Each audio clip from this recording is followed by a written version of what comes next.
नमस्कार सभी विद्यार्थियों का एक बार फिर से मेरे YouTube channel Jagroop Singh geography में खनिजों की श्रृंखला में आज की कक्षा में हम भारत के जो दो और खनिज हैं पेट्रोलियम और प्राकृतिक गैस पर आज बात करने वाले हैं।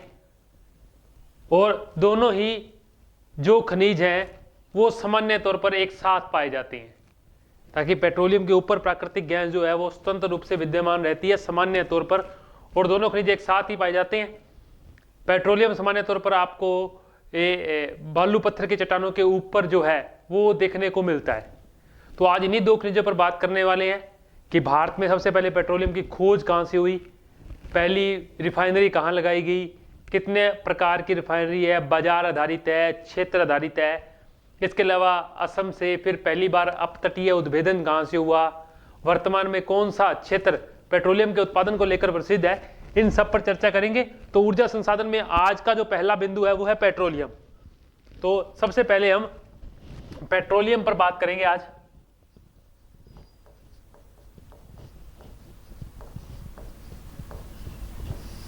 और सामान्य तौर पर पेट्रोलियम जो है वो हाइड्रोकार्बन का मिश्रण होता है, हाइड्रोकार्बन का मिश्रण होता है, इससे युक्त होता है। और सामान्य तौर पर कहा गया कि वनस्पति जिस प्रकार से दबने से कोयले का उद्भव हुआ, उसी प्रकार जीवों के दबने से पेट्रोलियम जो है उसकी उत्पत्ति हुई।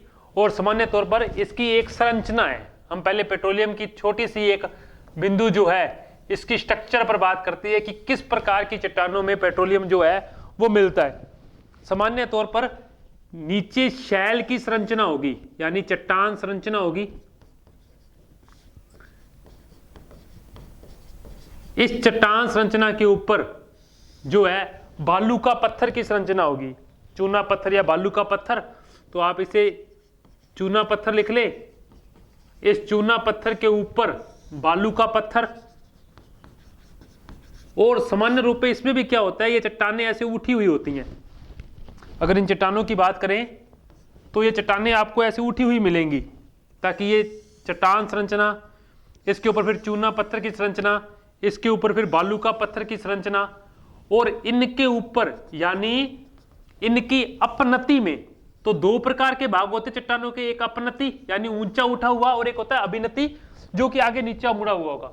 तो बालू का पत्थर या चूना पत्थर के ऊपर अपनति की चट्टानों में पेट्रोलियम जो है वो पाया जाता है। सामान्य तौर पर हाइड्रोकार्बन का मिश्रण होता है। इस पर हमने बात कर ली है। आगे बात करते हैं कि क्या क्या प्रमुख बातें हैं। ठीक है, वो ज्यादातर आपको पेट्रोलियम जो है वो टर्शियरी यानी जिस काल में हिमालय बना है, टर्शियरी काल की जीवाश्म चट्टानों से, तो मैंने जीवों के तेल की बात की, तो टर्शियरी काल की जीवाश्म चट्टानों से संबंधित है पेट्रोलियम। तो इसके बारे में हम ध्यान रखेंगे कि जीवाश्म जो है उसमें पाया जाता है ये। और सामान्य तौर पर मायोसीन काल के चूना पत्थर के ऊपर इसकी संरचना देखने को मिलती है।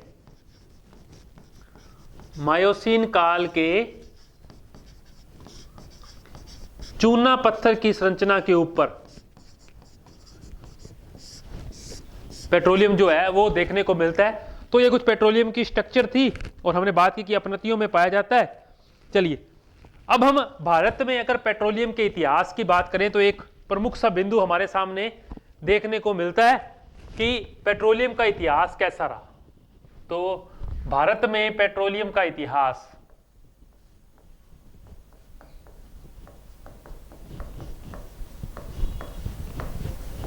हम दो तीन बिंदुओं पर बात करने वाले हैं डिटेल से, क्या क्या चीजें प्रमुख है उन्हीं पर चर्चा करेंगे। तो भारत में सबसे पहले पेट्रोलियम की जानकारी जो है वो असम में जब तेल लाइन बिछाई गई, असम में रेल लाइन, असम में जब रेल लाइन बिछाई गई के समय पेट्रोलियम की उत्पत्ति का पता लगा। तो असम में रेल लाइन बिछाते समय पेट्रोलियम की उत्पत्ति का भारत में पता लगा। 1866 में नहरपुंग असम में है। यहां भारत का पहला तेल कुआं खोदा गया, परंतु तेल मिला नहीं। भारत का पहला तेल कुआं खोदा गया, परंतु तेल प्राप्त नहीं हुआ। यहां से तेल की खोज नहीं हो पाई। इसके बाद में 1867 में माकुम से सबसे पहली बार तेल निकाला गया। माकुम से तेल निकाला गया। फिर क्या हुआ, सन 1889 में मार्गेरिटा में एक तेल केंद्र की स्थापना की गई।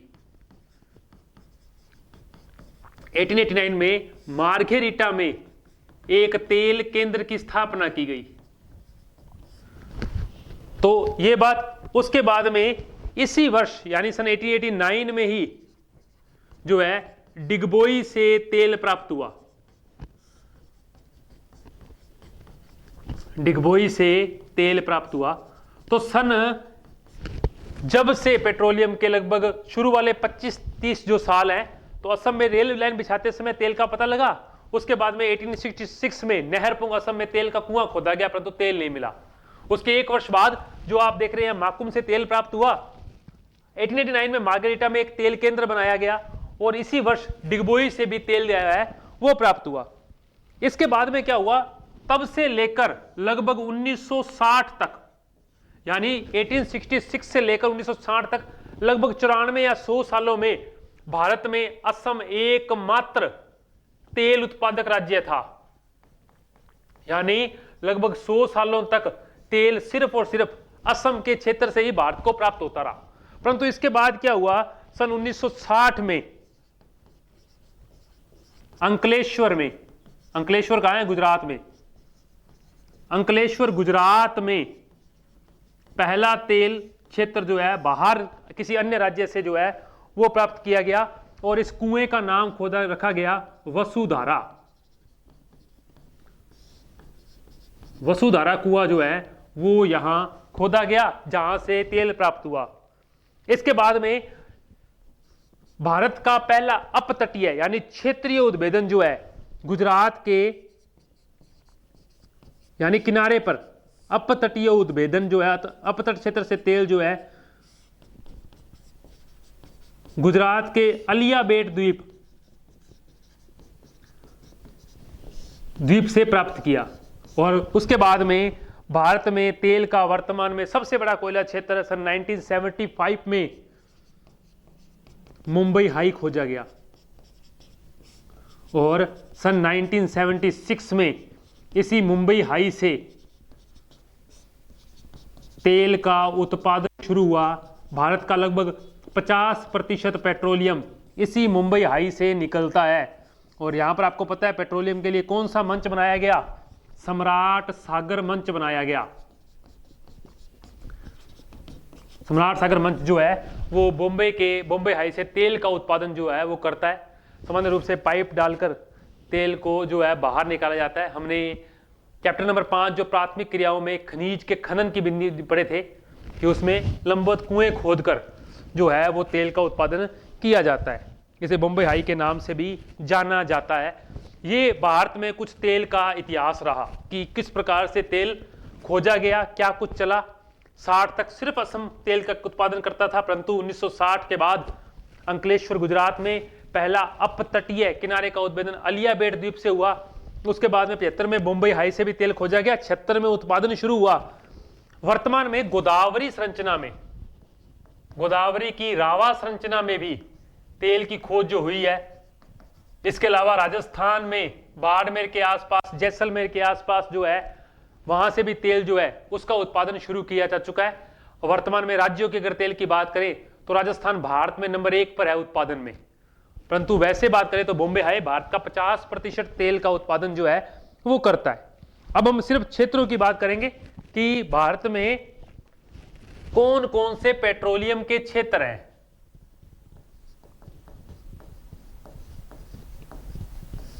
पेट्रोलियम के क्षेत्रों की बात करेंगे तो हम सिर्फ राज्य और उसके नाम बात करेंगे। पहला है असम। असम में कौन कौन से नाम है, ध्यान रखेंगे। डिगबोई, नाहरकटिया, डिगबोई, नाहरकटिया, मोरान हुगरीजन, सूरमा घाटी, रुद्र सागर और लकवा क्षेत्र। असम में डिगबोई, नाहरकटिया, इसके अलावा माकुम भी नोट कर सकते हैं आप, नजीरा, तो माकुम, नजीरा, नाहरकटिया, मोरान हुगरीजन, सुरमा घाटी, ये सब जो है। अब आपको ध्यान रखना है, ये जो नाहरकटिया आपको दिख रहा है, इस नाहरकटिया से बिहार के बरौनी तक, इस नाहरकटिया से बिहार के बरौनी तक एक पाइपलाइन बिछाई गई है, क्योंकि बरौनी में पेट्रोलियम शोधनशाला लगी हुई है, यानी पेट्रोलियम साफ करने का एक केंद्र है बरौनी। बरौनी कहां है? बिहार में। तो नाहरकटिया से लेकर बिहार के बरौनी तक एक पाइपलाइन जो है वो भारत में बिछाई गई है, इसको भी हम ध्यान रखेंगे। इसके अलावा गुजरात में नंबर 2 की बात करें, गुजरात में एक नाम तो हमने पहले पढ़ लिया, अंकलेश्वर, कलोल, महसाणा, ल्यूनेज, खंबात क्षेत्र, अंकलेश्वर, कलोल, महसाणा, ल्यूनेज, खंबात क्षेत्र, कोसांबा, कोसांबा, नवगांव, साणंद, ये प्रमुख नाम है गुजरात के पेट्रोलियम के। इसके अलावा हमने बात की कि भारत का पश्चिमी जो क्षेत्र है, पश्चिम मतलब गुजरात वाला एरिया और नीचे महाराष्ट्र वाला एरिया, पश्चिमी जो क्षेत्र है वहां 3 प्रमुख हैं। एक तो हम बात कर चुके हैं मुंबई हाई, एक लिख रखा है बसीन, और अभी हमने पश्चिमी क्षेत्र में गुजरात की बात करी, अलिया बेट द्वीप, भावनगर से लगभग 45 किलोमीटर दूर है गुजरात के, तो वहां से भी तेल निकाला गया। इसके अलावा मैंने बात की पश्चिमी तटीय क्षेत्र की बात कर रहा हूं ये। फिर नंबर 4 है पूर्वी तटीय क्षेत्र, और पूर्वी तटीय क्षेत्र में गोदावरी और कृष्णा बेसिन, गोदावरी और कृष्णा नदी के बेसिन, और इसमें भी कौन सी संरचना? रावा संरचना में, इसमें भी रावा संरचना में तेल का उत्पादन जो है वो किया जाता है। चलिए, ये भारत में कुल मिलाकर पेट्रोलियम का जो था ये चीजें प्रमुख थी।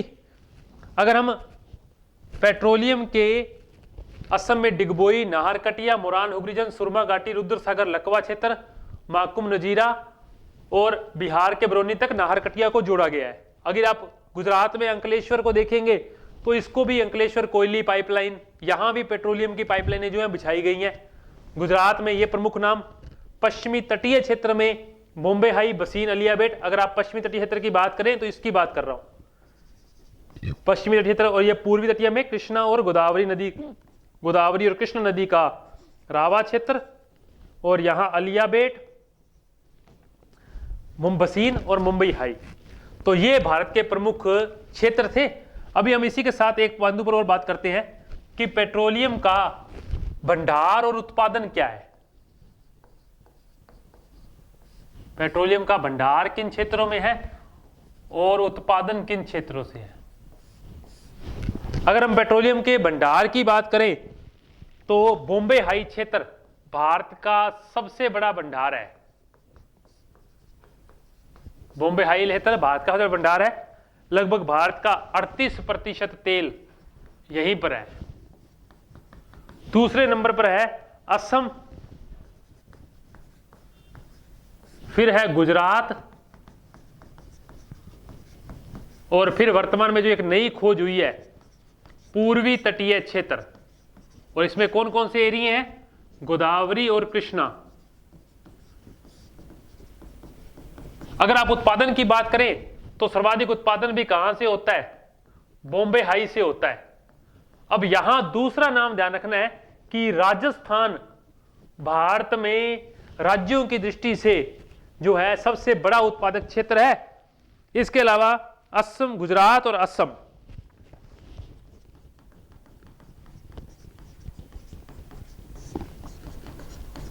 भारत का लगभग 50% तेल बॉम्बे हाई से निकलता है, 22% तेल राजस्थान से, 13% गुजरात से और 12% जो है वो असम से निकाला जाता है। तो ये भंडार और उत्पादन के चार क्षेत्र जो है पेट्रोलियम के प्रमुख थे। इसी के साथ एक छोटा सा बिंदु और जोड़ा गया है, प्राकृतिक गैस, जिस पर हम बात करने वाले आगे। और प्राकृतिक गैस भारत में बहुत ही कम पेट्रोलियम के साथ ही पाई जाती है सामान्य तौर पर, परंतु आपकी किताब में एक बिंदु लिख रखा है कि तमिलनाडु के रामानाथपुरम में प्राकृतिक गैस के भंडार मिले हैं। तो प्राकृतिक गैस या नेचुरल गैस, जो मेन बात हमें ध्यान रखनी है कि पेट्रोलियम के साथ ही पाई जाती है।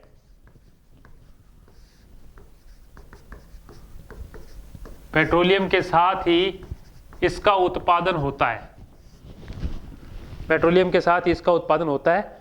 और प्राकृतिक गैस को संभालने के लिए भारत सरकार ने 1984 में गेल की स्थापना की, Gas Authority of India limited,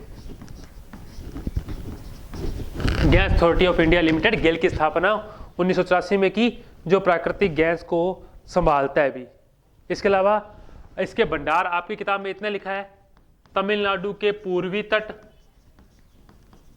Tamil Nadu का पूर्वी तट, आंध्र प्रदेश, राजस्थान, तमिलनाडु का पूर्वी तट, आंध्र प्रदेश, राजस्थान, त्रिपुरा, उड़ीसा, गुजरात, महाराष्ट्र।